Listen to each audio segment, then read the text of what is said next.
आने वाले 15 से 20 दिन में आपको 100% अपने घर में बदलाव जरूर मिलेगा और 100% आप अपनी जिंदगी में पॉजिटिविटी फील करेंगे। जय माता दी। धन, सुख, समृद्धि, सेहत की समृद्धि और आपके व्यापार और परिवार की समृद्धि में कैसे ग्रोथ हो, आज मैं आपको ऐसे वास्तु टिप बताने जा रहा हूँ। ध्यान से देखिएगा और मेरे चैनल को सब्सक्राइब करके बेल आइकन को प्रेस कर लीजिएगा और ऑल नोटिफिकेशन पर क्लिक करना बिल्कुल मत भूलिएगा। साथ ही साथ यदि आप मुझे ऑडियो वीडियो कॉल पे अपॉइंटमेंट लेके मिलना चाहें तो आपका स्वागत है। नीचे डिस्क्रिप्शन बॉक्स में आपको फ़ोन नंबर दिया गया है। अब मैं बात करता हूँ सबसे पहले सामाजिक मान प्रतिष्ठा की। आपका सामाजिक मान प्रतिष्ठा का वैभव कैसे बढ़े, कैसे लोग आपको सपोर्ट करें और कैसे आप अपने बिजनेस, अपने कामकाज या अपनी जॉब की प्लेस पर आप अपनी ब्रांड वैल्यू को इंक्रीज कर पाएं, और इसका संबंध आपकी शादी के साथ कैसे होता है या आपके शादी के रिश्तों से कैसा होता है, ये भी बताता हूँ। सबसे पहले आपके घर की पूर्व दिशा से शुरुआत करता हूँ। जन्म कुंडली की मेष राशि और आपके घर की पूर्व दिशा, इन दोनों का आपसी संबंध आपके ब्रेन से होता है, आपकी सोच से होता है, आपकी अपनी आत्म की अभिव्यक्ति से होता है।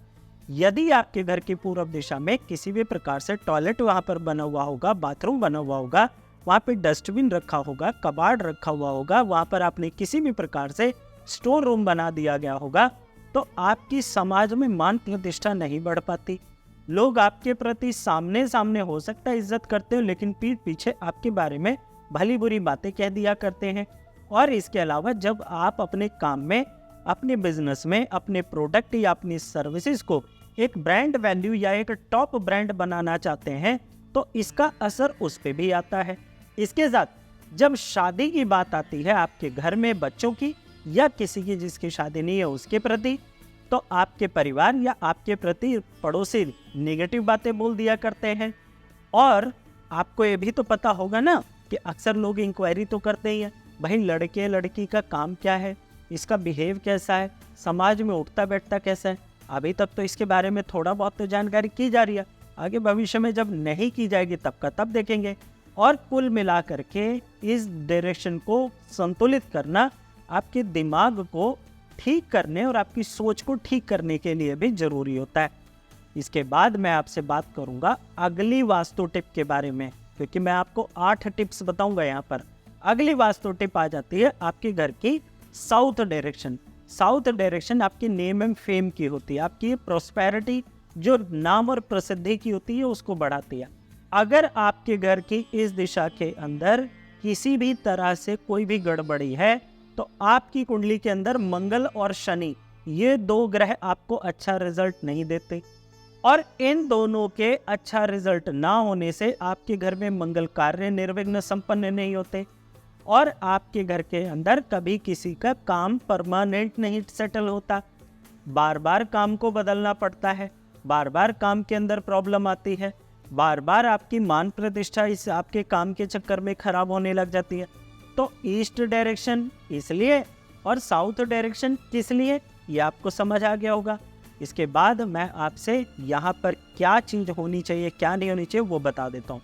यदि आपने यहाँ पर नीले काले रंग के पर्दे लगा दिए, नीले काले रंग का आपने यहाँ पर सोफा रख दिया, यहाँ पे आपने एक्वेरियम रख दिया, यहाँ पर आपने शू रैक रख दिया, यहाँ पर आपने डस्टबिन रख दिया, यहाँ पर आपने किसी भी तरह से बाथरूम के अंदर बाथ टब रख दिया, तो इनमें से कोई भी चीज़ आपके काम को खराब कर सकती है। तो आप सबसे रिक्वेस्ट ये है, सेकंड वास्तु टिप के तौर पे इन सब चीज़ों को आप अपने घर से रिलोकेट कर दीजिए अपनी जन्म कुंडली के हिसाब से। जितने भी ये मैंने वाटर एलिमेंट की चीज़ें बताई हैं, इनको सबको आप अपने घर के नॉर्थ में शिफ्ट कर दीजिए। तीसरी वास्तु टिप के तौर पे आपको घर की पश्चिम दिशा को संतुलित करना चाहिए। ये आपकी बढ़ोतरी की होती है। क्या चीज़ बढ़ोतरी? आपने अच्छे किए तो अच्छी बढ़ोतरी होगी, गलत किया तो गलत बढ़ोतरी होगी। यह आपकी नेटवर्किंग की होती है। आप अपने काम में फ्रेंचाइजीशिप खोलना चाहते हैं, ये उसकी भी होती है। आप अपनी नेटवर्किंग को स्ट्रॉन्ग करके आप अपना लाभ को बढ़ाना चाहते हैं, ये उसकी भी होती है। घर के बड़े बुजुर्गों से लेकर के बाहर के सीनियर्स तक की डायरेक्शन आपकी जन्म कुंडली के हिसाब से घर की वेस्ट डायरेक्शन होती है। अगर आपने जो चीज़ें मैंने आपको बताई हैं ईस्ट में नहीं होनी चाहिए और साउथ में जो बताई नहीं होनी चाहिए, अगर इनमें से कोई भी डायरेक्शन आपके वेस्ट जोन में रखी जाती है तो ऐसी सिचुएशन में आपको पैसा नहीं मिलेगा, आपको लाभ नहीं मिलेगा। लोग आपका यूज़ करके आपको फेंक देंगे। आपके बड़े भी आपके साथ अच्छे से नहीं उठेंगे बैठेंगे। आपके घर के अंदर बच्चों की और बड़ों की आपस में बनेगी नहीं। और जब कभी भी आप 2 पैसे घर में कमा करके लेकर आएंगे और उससे आप अपनी ज़िंदगी में कुछ लग्जरी प्लान करने की कोशिश करेंगे तो उससे भी आपको नुकसान ही मिलेगा। इसलिए कृपया करके इस डायरेक्शन को भी ठीक करें। अगर आपका घर पश्चिम मुखी है और आपके घर में बड़ों की आपस में बिल्कुल नहीं बनती बच्चों के साथ में, घर के अंदर कोई भी आपके प्रॉफिट नहीं आता, घर के अंदर आपके हर चीज़ को लेकर के तनाव पैदा हो जाता है, हर रिश्ता अपने आप में अलग बैठने की कोशिश करता है, तो चेक करिए कहीं आपके घर की पश्चिम दिशा में पौधे तो नहीं लगे हैं। अगर आपने घर के पश्चिम दिशा में पौधे लगा दिए, यहाँ पर बुक शेल्फ रख दी, यहाँ पर आपने ऊंचे ऊंचे पौधे लगा दिए, यहाँ पर आपने ग्रीन कलर का पेंट कर दिया, पर्दे रख दिए, या कोई म्यूजिक आइटम बड़ा सा यहाँ पे आपने रख दिया, तो आपके साथ ये सिचुएशन बनी ही रहेगी। इसलिए इसको यहाँ से हटा दीजिए। अब आप कहेंगे गुरुजी इनको कहाँ रखें? इनको आप अपने घर के नॉर्थ वेस्ट एरिया में रख सकते हैं, रिजल्ट आपको फेवरेबल मिलेगा। पौधों को आप घर की पूर्व दिशा में शिफ्ट कर दीजिए।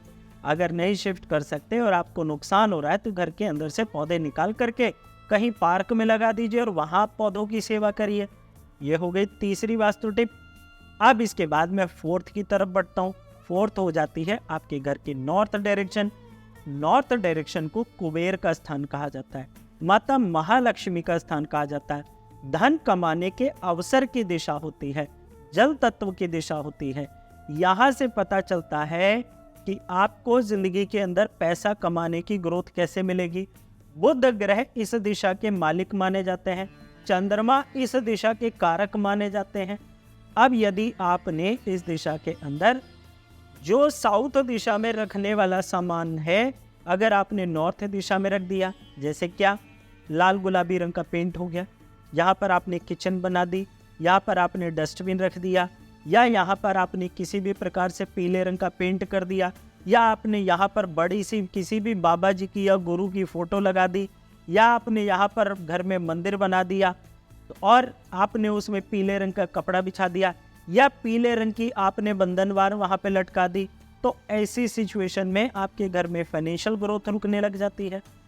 और इसके अलावा आप जहाँ कहीं भी पैसा कमाने की कोशिश करेंगे वहीं पर आपको या तो पैसा आपका फंस जाएगा और या तो फिर आपके पैसे को कोई दबा के बैठ जाएगा।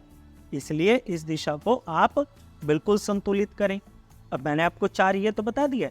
अब 5वीं वास्तु टिप क्या है? घर में पेंट किस रंग का करें और पर्दे किस रंग के लगें। घर में हमेशा ऑफ वाइट कलर के पेंट करवाइए किसी भी डायरेक्शन में। इससे आपके घर में वास्तु दोष कभी भी नहीं पनपेगा। एक, घर में पर्दे किस रंग के लगवाएं। दूसरी बात आती है, घर में आप सेल्फ प्रिंट के पर्दे लगवाइए। काले, नीले, हरे, लाल, गुलाबी रंग के पर्दे आप लगवाएंगे तो आपके घर में ये वही ऑब्जेक्ट का ही काम करते हैं, इसलिए आप अपने घर में ये भी करवाइए। अब इसके बाद बारी आती है कि 6 नंबर की वास्तु टिप क्या है गुरुजी? 6 नंबर की वास्तु टिप ये है कि आप अपने घर में सुबह शाम जब भी आप अपने घर पर अवेलेबल हो, अपने घर में भजन या भगवान का नाम हमेशा चलते रहने दें। सुबह सुबह आप अपने घर में भजन वगैरह जरूर चलाएं। आजकल तो स्मार्ट टीवी और मोबाइल्स में और इलेक्ट्रॉनिक गैजेट्स हैं, उसके द्वारा चलाएं। उसके बाद 7वीं वास्तु टिप आ जाती है कि अगर आपके घर में नेगेटिविटी बहुत है, बात को ध्यान से समझिएगा, अगर लगता है आपके घर में नेगेटिविटी बहुत है और आपके घर में जब भी कोई आ करके होके गया और उसके बाद ही घर में झगड़े शुरू हो जाते हैं, घर में कोई खाना खा करके गया, आपका कोई रिश्तेदार या बाहरी कोई आदमी, और तुरंत आपके घर में तनाव पैदा हो गया और आपस में सब लोगों की लड़ाई शुरू हो गई, तो ऐसी सिचुएशन में उसके जाने के 24 घंटे के अंदर अंदर आप अपने घर में सेंधा नमक के पानी का पोंछा जरूर लगवा दीजिए। इससे आपके घर में जो नेगेटिव ऑरा रुकी हुई होगी वो आपकी निकल जाएगी। इसके बाद आपकी 8वीं नंबर की वास्तु टिप आ जाती है कि आप अपने घर में किसी भी प्रकार से क्लटर इकट्ठा ना होने दें। जब आप अपने घर में बिजली के खराब सामान इकट्ठा करते हैं तो सूर्य खराब हो जाता है, राहु खराब हो जाता है। जब आप अपने घर में टूटे फूटे फर्नीचर इकट्ठा करते हैं तो मंगल और शनि खराब होने लग जाते हैं। जब आप अपने घर में पुराने कपड़े और बिस्तर इकट्ठा करने लग जाते हैं तो चंद्रमा और शुक्र खराब हो जाते हैं। और जब आप अपने घर में भगवान की पूजा ध्यान नहीं करते तो आपके घर में बृहस्पति खराब होने लग जाते हैं। और जब आप अपने घर में पानी की खराबी या पानी की पाइपलाइंस ब्लॉक होने देते हैं तब आपके घर में चंद्रमा खराब होने लग जाते हैं। और जब आपके घर में कोई अपनी पढ़ाई पर काम नहीं करता, अपनी स्किल पर काम नहीं करता, दूसरों के काम में टांग अड़ाने की कोशिश करता और अपने काम को ठीक ढंग से नहीं करता, तो ऐसी कंडीशन में शनि खराब हो जाते हैं। बेवजह बोलना, बेवजह अपने काम को टालना और दूसरों को फालतू की एडवाइस देते रहना और खुद कुछ न करना, ये आपकी कुंडली के अंदर बुध को खराब करते हैं। और बेफिजूल में सभी को डोमिनेट करना, सब पर अपना अधिकार जमाना, और अगर कोई अपनी बात को ना माने तो उसके साथ एग्रेसिव हो करके फिजिकल हो जाना, तो ऐसी कंडीशन में आपका मंगल खराब हो जाता है। तो आपको ये सभी ग्रह अपनी आदतों तो से ऐसे ठीक कर लेने चाहिए। जो वास्तु टिप मैंने आज आपको यहाँ पे दी है, अगर आप इसको अप्लाई कर लेंगे, आने वाले 20 दिन में आपकी जिंदगी में बदलाव 100% होंगे और 100% आप अपनी जिंदगी में पॉजिटिविटी फील करेंगे। करिए इन उपायों को और खुश रहिए, और चैनल को जरूर सब्सक्राइब कर लीजिएगा और बेल आइकन को प्रेस जरूर कर लीजिएगा। इसी के साथ मैं आपसे विदा लेता हूँ, आज्ञा दीजिए। जय माता दी।